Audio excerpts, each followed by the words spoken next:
Graça e paz, bem-aventurados que aqui estão comigo, benditos os que ainda hão de chegar. Irmãos, vamos começar mais um estudo então? Hoje nosso estudo vai ser Jeremias capítulo 2. É a nossa terceira aula desse estudo. Lembrando que o capítulo 1 foi falado só sobre o ministério, o chamado de Jeremias. Eu abri um parênteses, coloquei um estudo a mais que foge um pouquinho do livro de Jeremias, mas é bem relacionado isso. Valores, quais são os valores da tua vida? Porque Jeremias sabia o valor da vida dele e Deus acrescentou valores para ele, da mesma maneira que eu acredito que ele acrescenta na tua e na minha vida. Antes de nós partirmos para esse estudo, eu quero agradecer a algumas pessoas que têm me acompanhado, têm me mandado mensagem perguntando: como é que tá a aula? Tô tentando acessar tal vídeo e não tô conseguindo. Pastor, tô com dúvida nisso, sabe? Muito obrigado mesmo de coração por cada um que tem me mandado mensagem, conversado comigo. A nossa irmã, a pastora Dirce de Berta, né? Lá da Igreja de Deus de Israel, a pastora Dirce, o Lele, que tem me ajudado a fazer algumas montagens ali no Canva, quando eu estou fazendo para poder postar a aula para vocês. Se eu esqueci o nome de alguém aqui, desculpa, né? E daqui a alguns dias, só estou esperando eles estarem com o horário deles preparado, mas vou pedir, já pedi, e logo vai ter a aula com o diácono Gel e com o missionário Tiago. Vou ministrar uma palavra para vocês também, certo? Hoje então vamos estar aí com a King James, mais uma vez. Jeremias capítulo 2, do versículo 35 ao 37 é onde eu quero começar a abertura desse vídeo. Mas lembrando que depois nós vamos passar versículo por versículo, tá? Não esquecendo, se você ainda não é inscrito no canal, se inscreva. Deixa teus comentários, cara, isso me ajuda muito, é importante para mim. Deixa teu like, o joinha lá, certo? Que Deus abençoe tua vida poderosamente, da mesma maneira que você tem abençoado a minha vida. Então, lembrando, se você não é inscrito no canal, se inscreva, não te custa nada. E para a minha vida você abençoa. Amém? Vamos lá então, Jeremias capítulo 2, versículo 35 ao 37.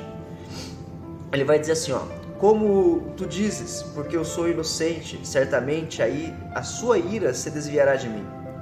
Observa, eu irei pleitear contigo, pois tu dizes, eu não tenho pecado. Por que te desvias tanto para mudar o teu caminho? Tu também serás envergonhada por causa do Egito, como tu foste envergonhada por causa da Assíria. Sim, tu sairás de lá com as mãos sobre tua cabeça, pois o Senhor rejeitou as tuas confianças, e tu não irás prosperar no meio deles. Este capítulo 2 de Jeremias, durante o estudo você vai ver que Deus vai mostrar palavras de acordo com o que nós falamos no capítulo 1. Ele vai usar o sentido figurado e o sentido da palavra. Ele vai dar alguns exemplos, algumas comparações, como por exemplo aquela passagem do vaso e o oleiro, que Jeremias vai até o oleiro e ele vê o vaso quebrar e o Senhor fala, olha, da mesma maneira Israel quebrou, mas eu reconstruirei, né? Então a gente vai ver assim, figurativamente falando, e da mesma maneira a palavra de Deus se encaixando, certo? Também vai ficar nítido que Deus está reclamando com o povo de Israel. Poxa, vocês têm a mania de clamar aos deuses de madeira que vocês fazem, mas na hora da dificuldade, na hora do problema, daí vocês vêm clamar a mim?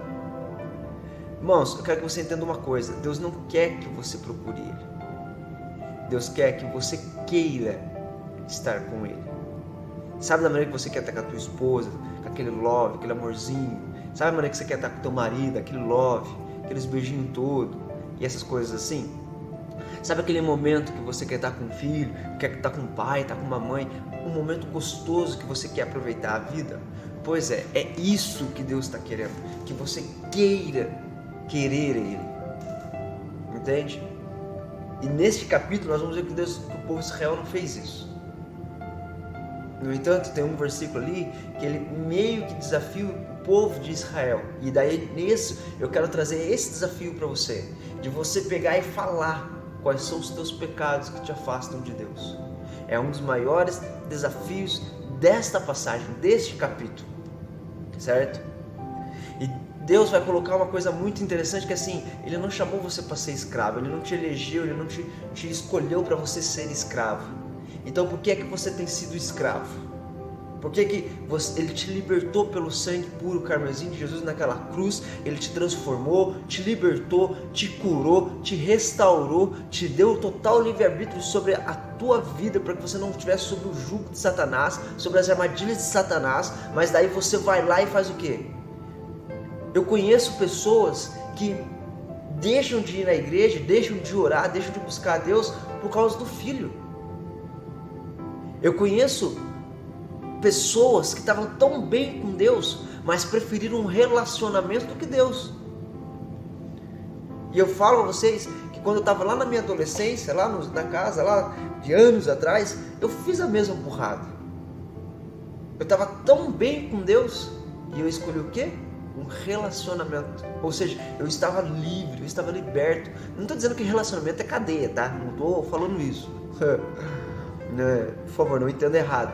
Só que eu estava livre dos meus pecados. Eu estava sendo transformado, gerando intimidade com o Espírito Santo. Deus estava começando a falar fortemente comigo nos pequenos detalhes.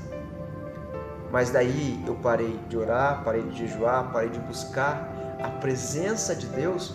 Para quê? Para abraçar o pecado. E Ele te livra, Ele te liberta disso.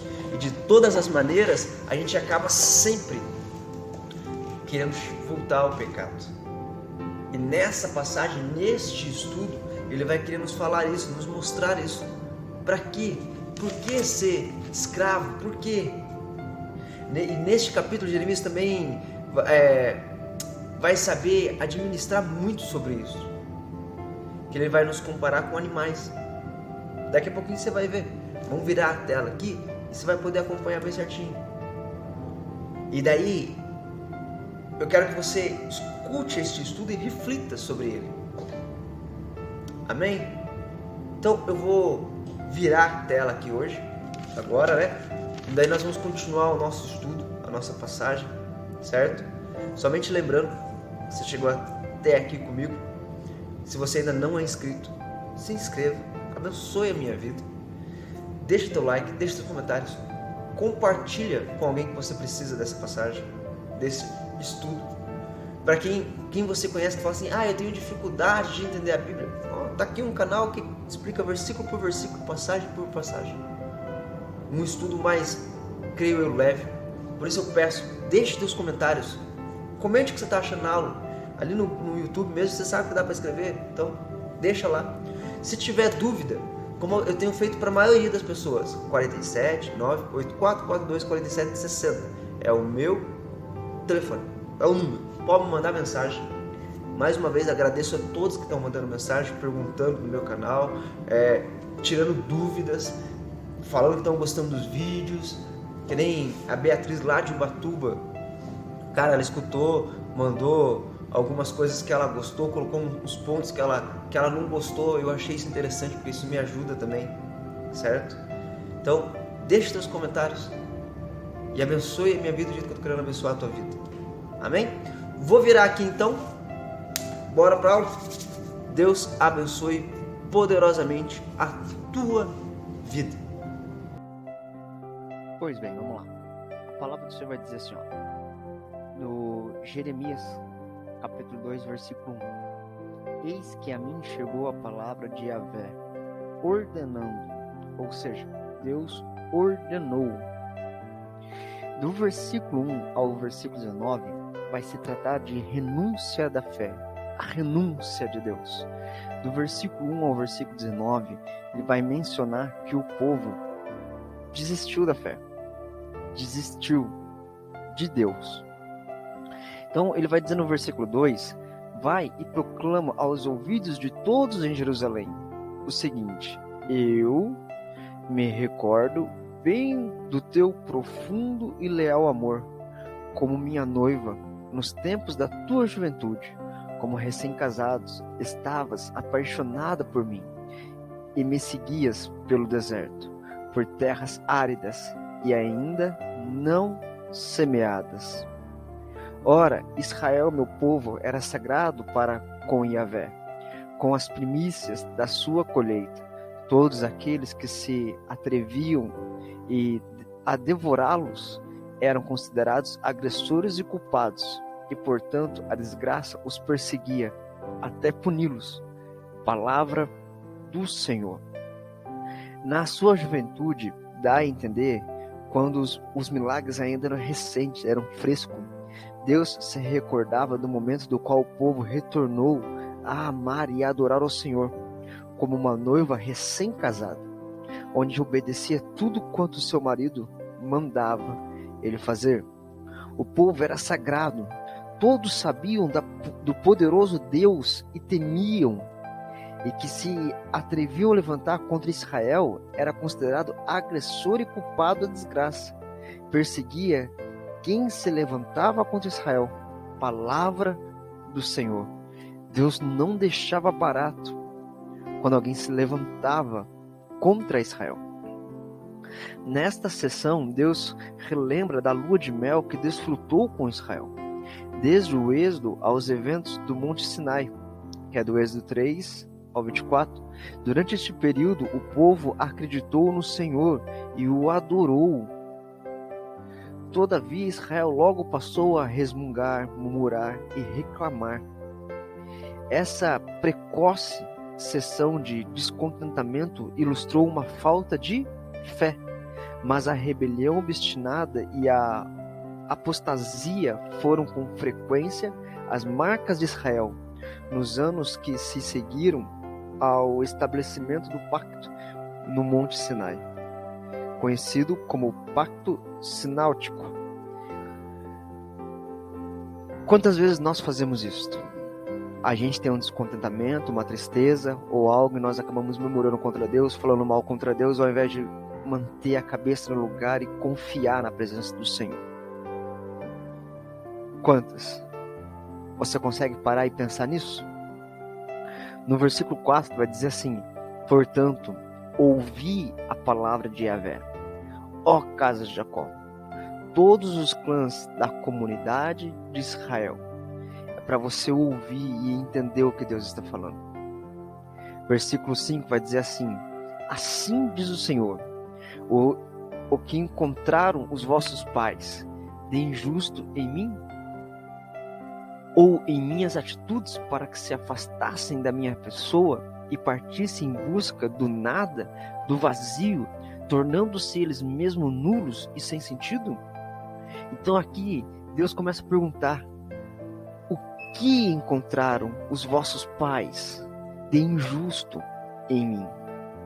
Por que se afastaram de Deus? Qual é o motivo?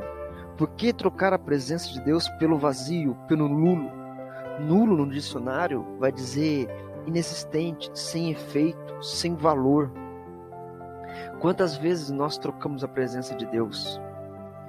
Quantas vezes deixamos a presença de Deus por algo inútil, sem valor? Pessoas que param de ir para a igreja porque conquistaram o carro, conquistaram a casa, conquistaram a pessoa amada que tanto pediu para Deus. Ou porque simplesmente está na ignorância e acha que não está ouvindo Deus falar com ela. Ei, você precisa começar a analisar a tua vida e se orientar, fazer o teu coração ser guiado. Que o que está no teu coração realmente, o que é que te preenche de verdade. Você só para de ouvir a Deus quando você se afasta dele. Você só para de compreender a Deus quando você se afasta dele. Porque enquanto você está com ele, por ele, para ele, você só sabe confiar, agradecer e acreditar. Mas a ingratidão toma conta do coração. É isso que me falta, é aquilo que me falta. E muitas vezes você nem precisa. Muitas vezes você só quer porque alguém tem. Porque você olha para o jardim do vizinho, que é mais bonito. Só que na verdade, muitas vezes Deus está querendo te livrar de perigos que você não entende. E você persiste por coisas que não deveria persistir. No versículo 6 vai dizer assim, ó: ora, eles me questionaram: onde estava Yahvé, que nos fez sair da terra do Egito e nos conduziu pelo deserto, por uma terra de estepes e barrancos, por uma terra seca e de trevas, por uma terra que ninguém atravessa, a na qual o ser humano não tem condição de viver? Questionar a Deus. A maioria das pessoas não conhece nem a si mesmo. Não sabem o que querem da vida, para que querem, não sabem como querem. E quer questionar a Deus. Aonde está Deus? Aonde está o Yahvé, que nos fez sair da terra do Egito?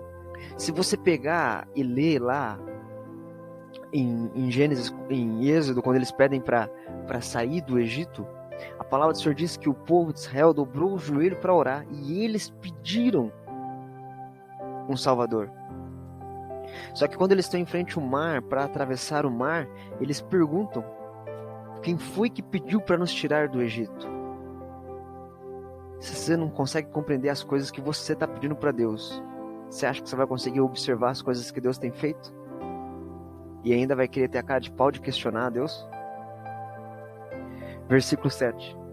Entretanto, eu vos trouxe para uma terra fértil, a fim de que alimentasseis e aproveitasseis de todos os seus bons frutos e bens.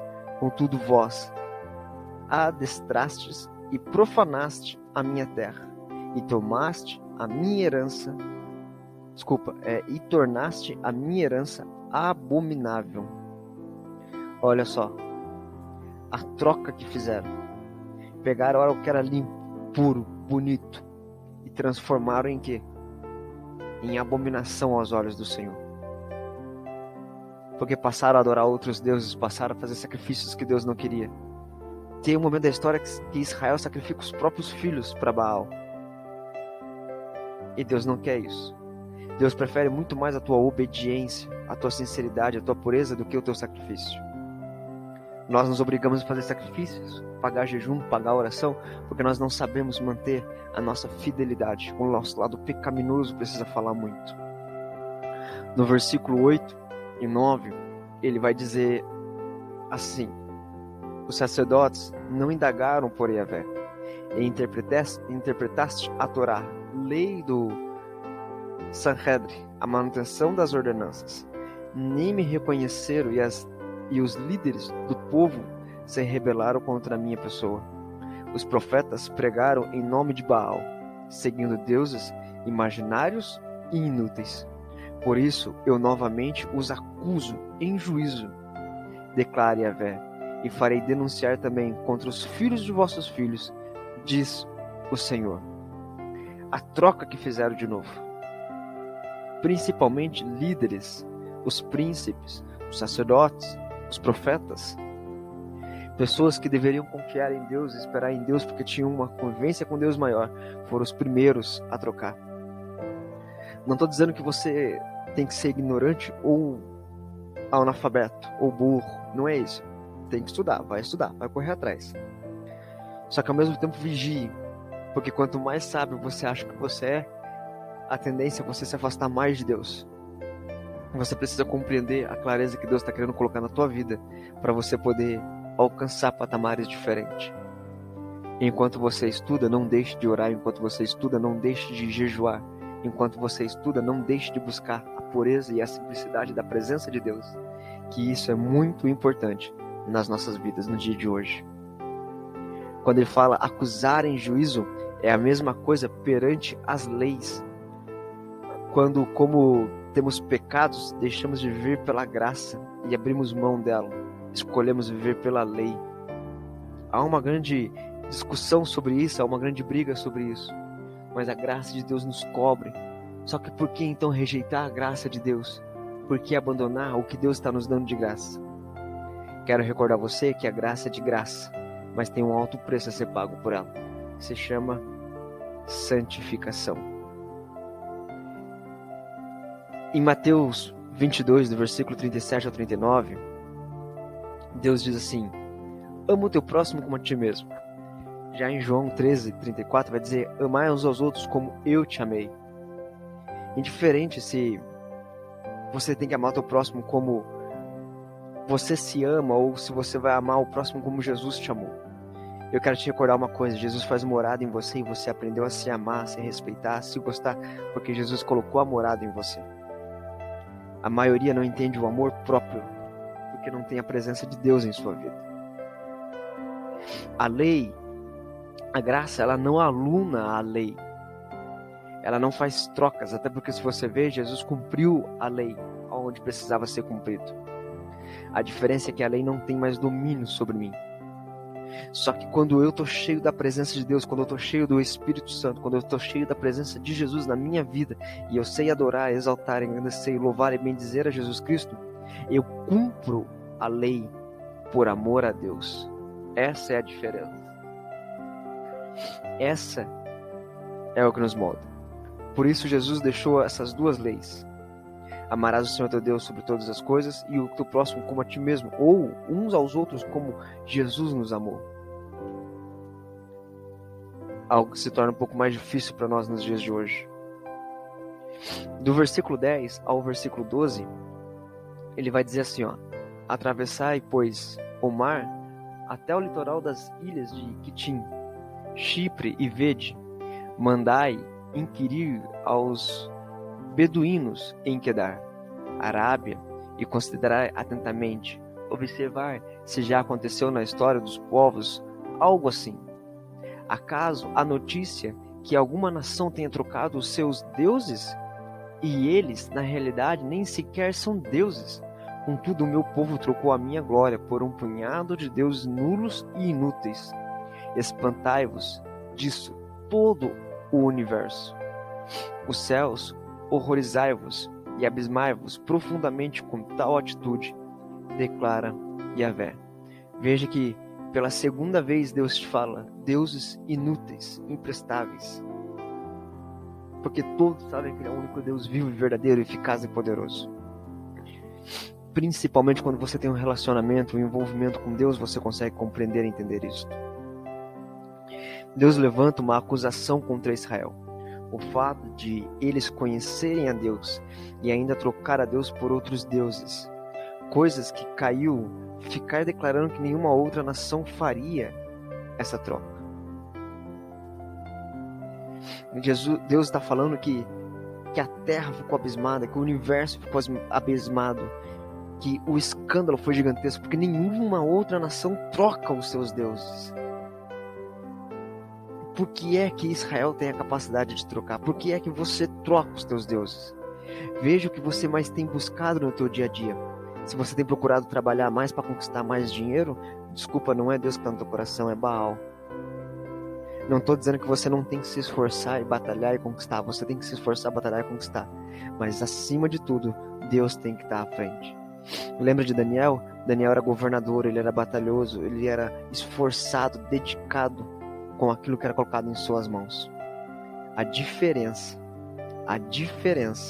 está que ele parava tudo que ele tinha que fazer 3 vezes por dia e colocava Deus em primeiro lugar.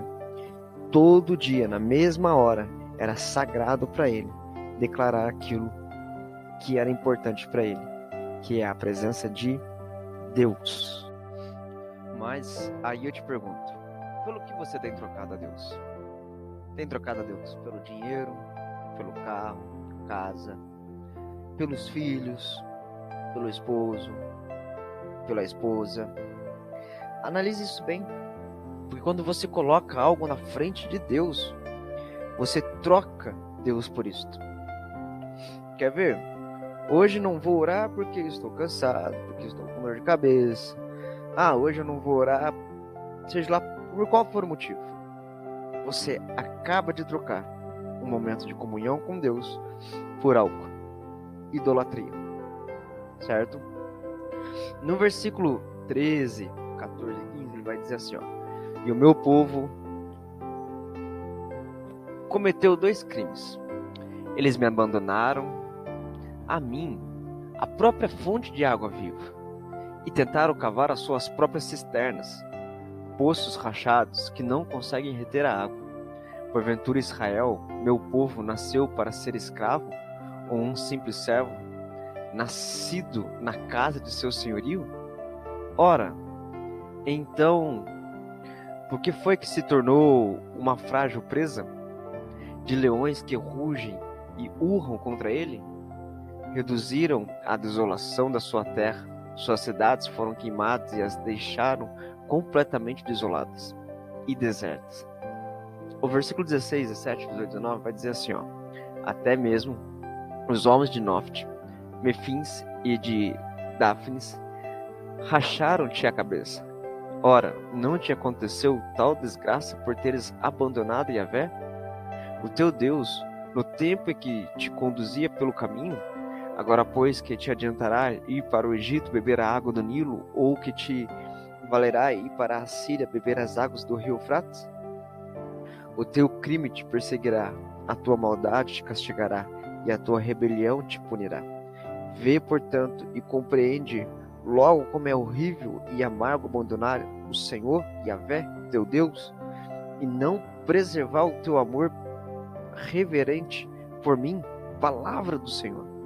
Veja que do versículo 16 ao 19, ele diz que até mesmo os homens abandonaram. Ora, não te aconteceu tal desgraça por teres abandonado a Yahvé, no versículo 17? Será que o que você está passando, a luta, a dificuldade, as circunstâncias que você está passando, não é porque você abandonou a Deus? Deixou Deus de lado? Colocou os problemas, as circunstâncias, as dificuldades acima de Deus?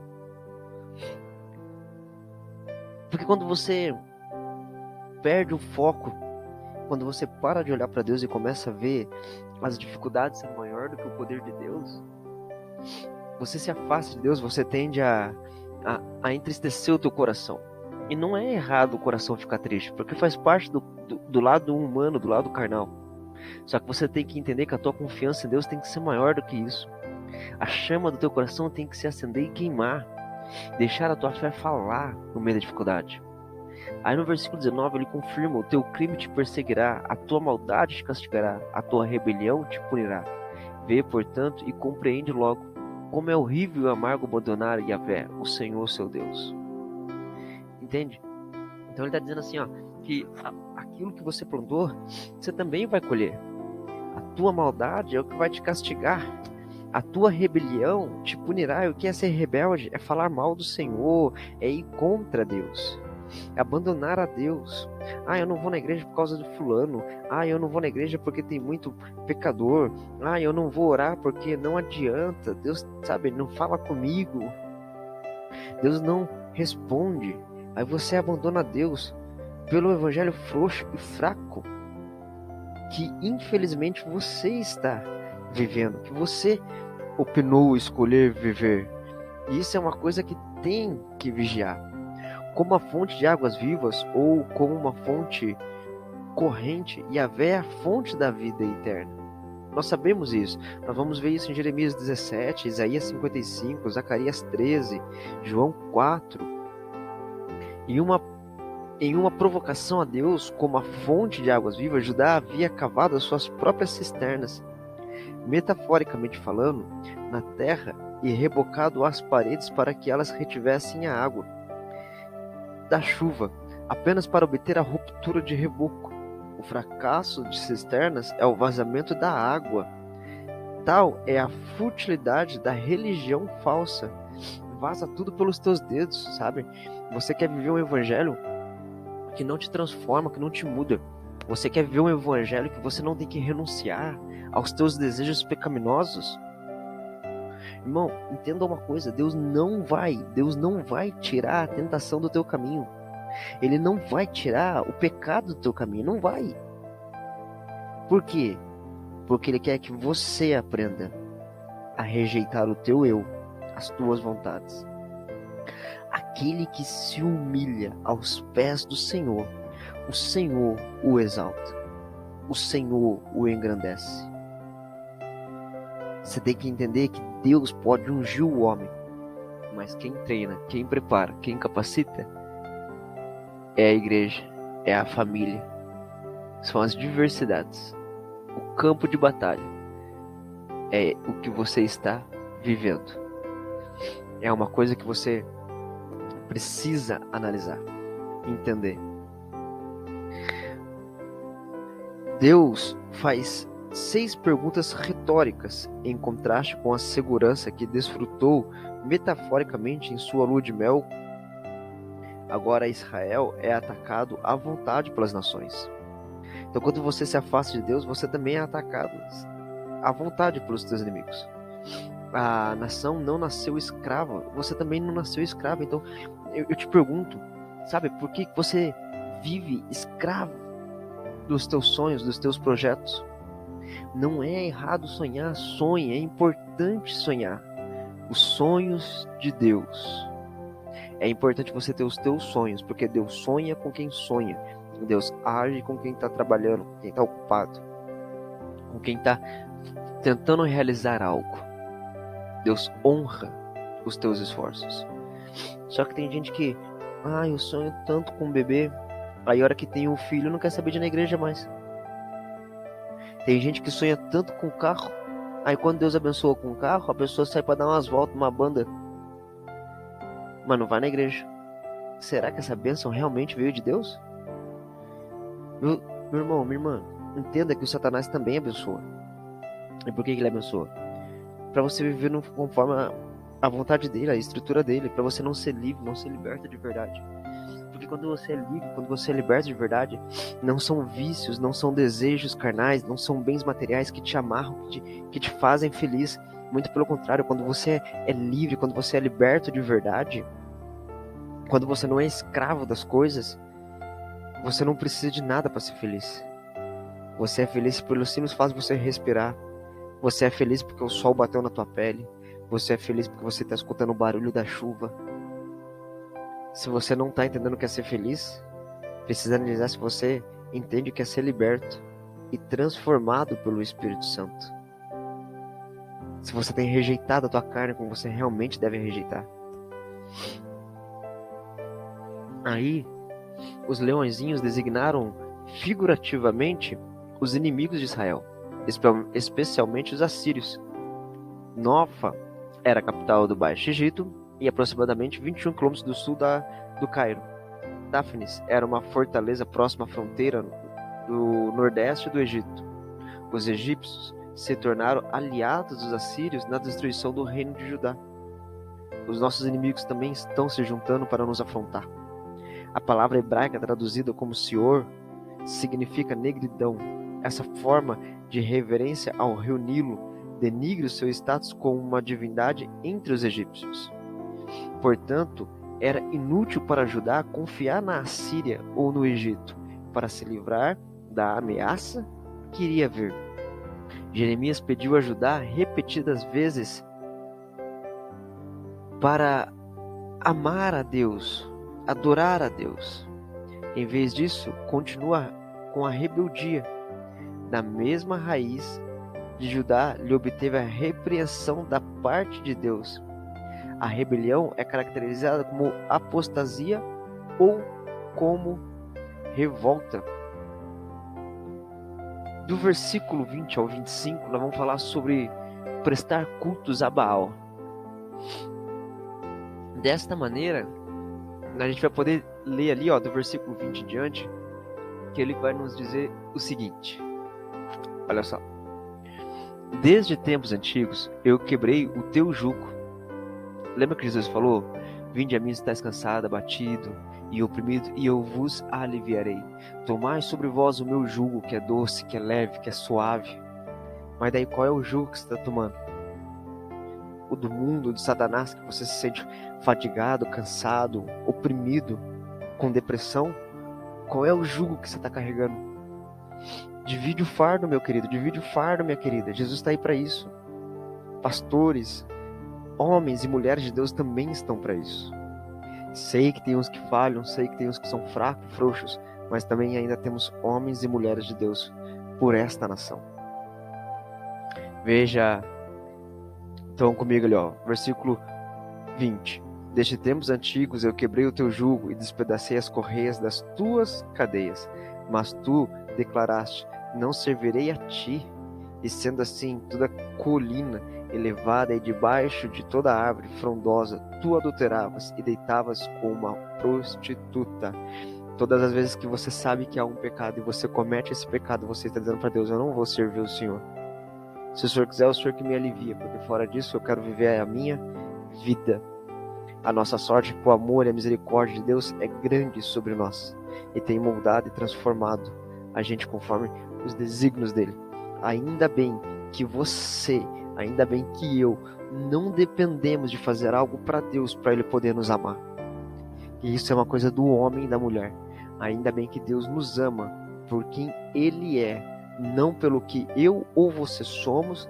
Ainda bem que Deus nos ama pelo que Ele pode fazer, pelo Deus que Ele é, não pelo que você e eu podemos fazer. Ainda bem que o amor dele sobressai a todas essas coisas. No versículo 21 vai dizer: e eu plantei como uma videira excelente. Olha só, ele te plantou como uma coisa excelente, forte, frutífera, abençoada, de sementes absolutamente pura, como pudeste te deixar transformar numa parreira podre e selvagem. A videira crescia e produzia um vinho tinto muito estimado. Israel foi certa vez essa videira, mas se tornou uma vide degenerada e produziu uvas inferiores. Quando você se afasta de Deus, quando você deixa de acreditar no amor de Deus e viver aquilo que Deus quer para a tua vida, você deixa de exalar a tua essência verdadeira. Você deixa de brilhar no teu melhor, de transformar no seu melhor. Para quê? Para viver o pouco? Você sabe o pouco que este mundo pode te oferecer? Quando Jesus fala: ser de fiel sobre o pouco e sobre o muito te colocarei, ele está dizendo que as melhores coisas deste mundo é pouco perto do que ele está te prometendo e do que ele está te oferecendo. Mas e aí? O que é que você tem abraçado? Israel presta culto a Baal. Deus te plantou, ele te adubou, limpou, tratou, cuidou. E muitos fazem o quê? Desanimam na caminhada, param de prosseguir com Cristo, só porque não teve um único milagre a mais. Eu estou orando e Deus não operou um único milagre a mais na minha vida. Irmãos, é isso que eu quero que você entenda. Deus tem algo muito, mas muito especial para a tua vida. Se você pegar a história de Abraão, a história dele é porque ele é o pai da fé, um homem de fé. A história dele toda sempre se moldou na fé. E os grandes heróis da fé, toda a história deles se moldaram numa única história. Ana é só em Samuel. E a tua história? E a tua memória? Como é que tem sido? Qual é o milagre que você tem vivido com Deus? Eu te pergunto isso porque a gente precisa saber: o que é que tem movido a tua fé? O que é que tem te levado adiante? O que é que tem feito te prosseguir nessa caminhada? O que é que acende a chama? Qual é a memória que você tem, que todas as vezes que você lembra o milagre que Jesus realizou na tua vida, isso acende o teu amor por Deus? Isso faz com que você queira mais e mais de Deus. Qual é o agir? Qual é o mover que tem coberto, que tem deixado a tua vida toda protegida, zelada e guardada diante de Deus? O que é que tem sustentado a tua fé até aqui? Versículo 22 vai dizer assim: ainda que te laves com salitre e com muito sabão, a mancha da tua iniquidade permanecerá gritando diante de mim, declara o Eterno. Cara, a nossa iniquidade, nossos pecados, somente o sangue de Jesus pode nos lavar. Somente o sangue de Jesus pode nos purificar. Salitre, um mineral alcalino que se encontra depositado nas margens de alguns lagos do Egito. O sabão era um vegetal alcalino feito mediante o despejamento de águas através das cinzas da madeira. E nada pode te limpar a não ser o sangue de Jesus, de todo pecado, de toda iniquidade. No versículo 22 ainda pode fazer você pensar: o que você acha que pode te limpar? As obras? Não, nada pode te limpar. Só o sangue de Jesus.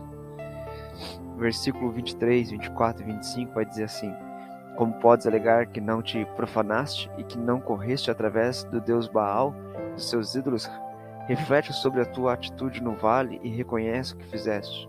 És, portanto, como uma camela jovem e arisca que corre para todos os lados. Irmãos, o versículo 23 é a nossa parte-chave. Como podes alegar que não te profanaste, que não correste atrás de Deus Baal e de seus ídolos? Reflete sobre a tua atitude no vale e reconhece o que fizeste. A maioria de nós tem a dificuldade de admitir os nossos erros, as nossas falhas.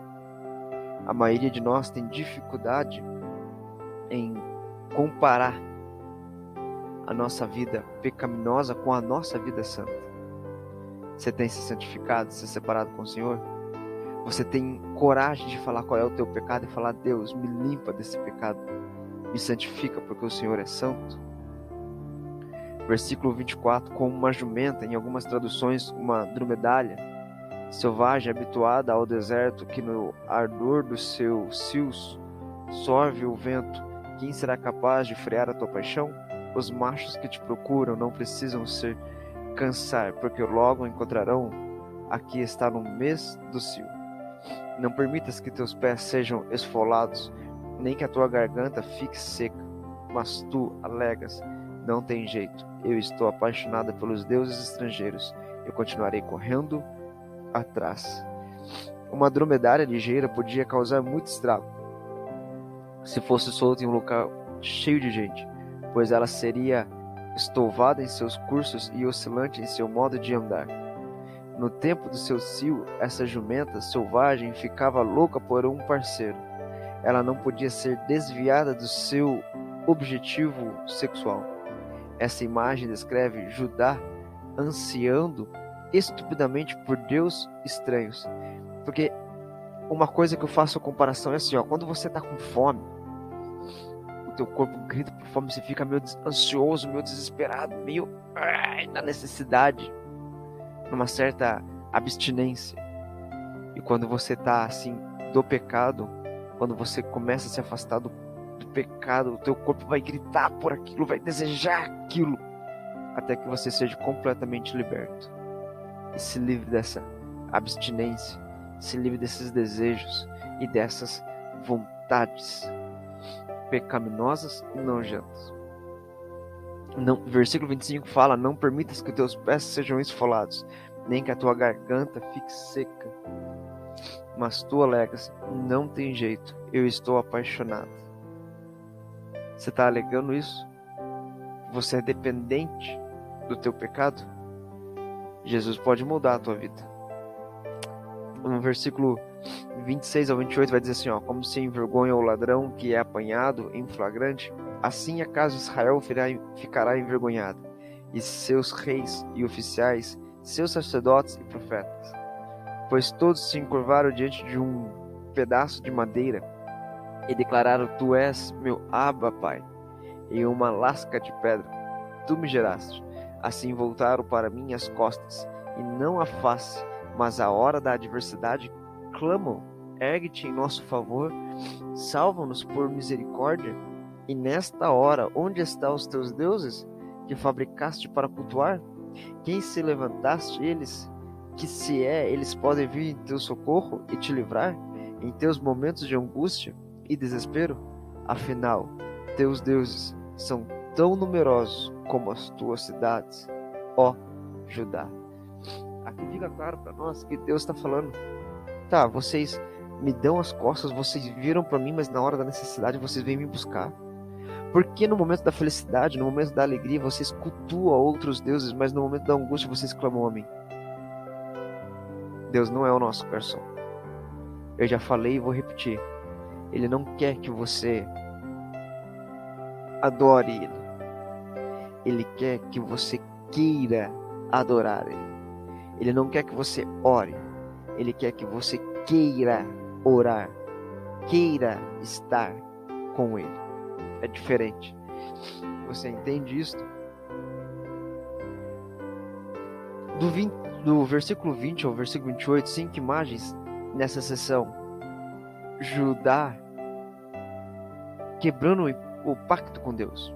O animal que se desprende de seu jugo, uma videira seleta que se tornou selvagem, uma mancha que não sai na lavagem, uma camela jovem, algumas traduções no dromedário, que não pode andar em linha reta, e uma jumenta selvagem no cio, farejando o vento em busca de um macho. Veja a comparação. Deus usou animais para mostrar como seríamos. Usou uma árvore para mostrar como seríamos, para que o povo de Israel entendesse. Então Deus, para poder fazer você entender, Ele vai usar o que estiver de informação ao teu lado, para que assimile as informações que você recebe. Por isso Jesus pregava por parábolas, para que ficasse mais fácil das pessoas compreender. A intenção não era dificultar, só que cada uma entendia no nível que tinha capacidade de entender. O que nos impede de nós entendermos as coisas de Deus é a nossa ignorância, a nossa vaidade, a nossa falta de busca, a nossa falta de entrega. Como é que está a tua entrega com Deus? Como é que estão os teus despojos com Deus? Como é que está o teu relacionamento com Deus? Com ironia, Deus zomba da adesão do povo à adoração cananeia, invertendo os gêneros dos deuses pagãos. Ele escreveu Judá dizendo a madeira que representava a deusa Acera em forma de um poste. Tu és meu pai, quando nós lemos Abba, pai. É a pedra, provavelmente colunas de pedra representando o deus masculino cananeu. Tu me deste a luz. O povo de Israel se confunde completamente. Porque quem disse eu sou o Abba, pai, eu sou o teu pai, foi Deus. E quem nos deu a luz foi Deus. Mas o povo de Israel, cara, denegriu totalmente isto. E inverteu totalmente os valores. Você tem andado nos valores certos? Eu quero que você entenda uma coisa. A ciência muda toda hora. Se você parar para lembrar, alguns anos atrás, você tomar leite com manga fazia mal. Comer ovo fazia mal.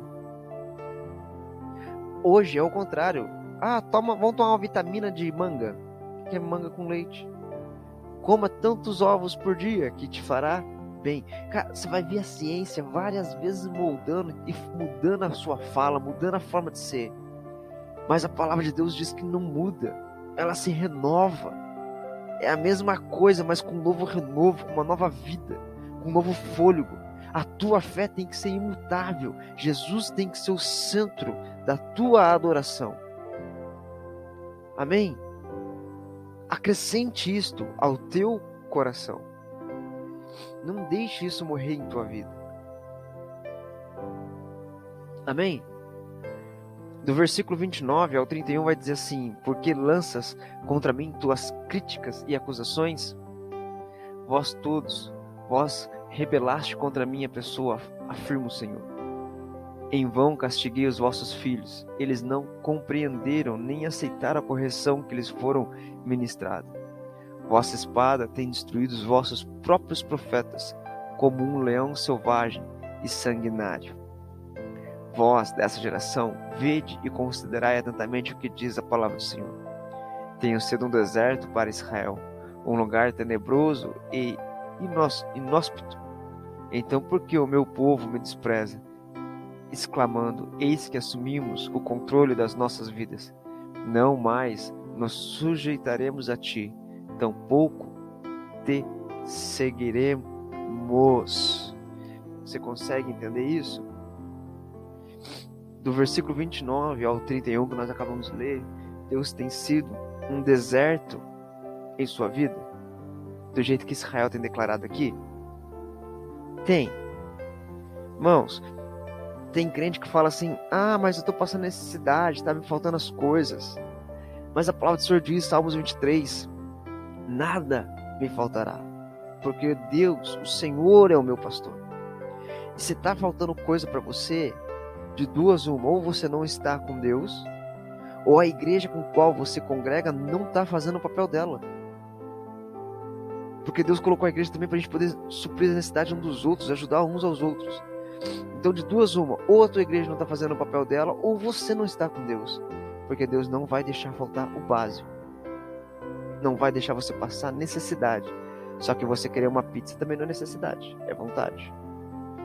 Você entendeu? Querer carro, casa luxuosa, isso não é vontade. Isso não é necessidade, isso é vontade. Tem que entender essa diferença. Na tua necessidade, Deus te ajuda. E as coisas básicas, pode ter certeza, Deus sempre vai te suprir, sempre vai te ajudar. Amém? Versículo 32.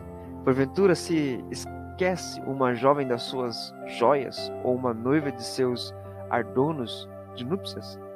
No entanto, o meu povo há muito tempo não se lembra mais da minha pessoa. Nenhuma noiva, meu querido, se esquece das suas vestimentas, do dia do casamento, ou dos seus ornamentos. Mas a infiel Judá tinha esquecido os votos de casamento que fizeram ao Senhor. Se você esqueceu os teus votos de casamento, é porque você não estava ligado neles. Você não acrescentou aquilo ao seu coração de verdade. Você falou simplesmente da boca para fora.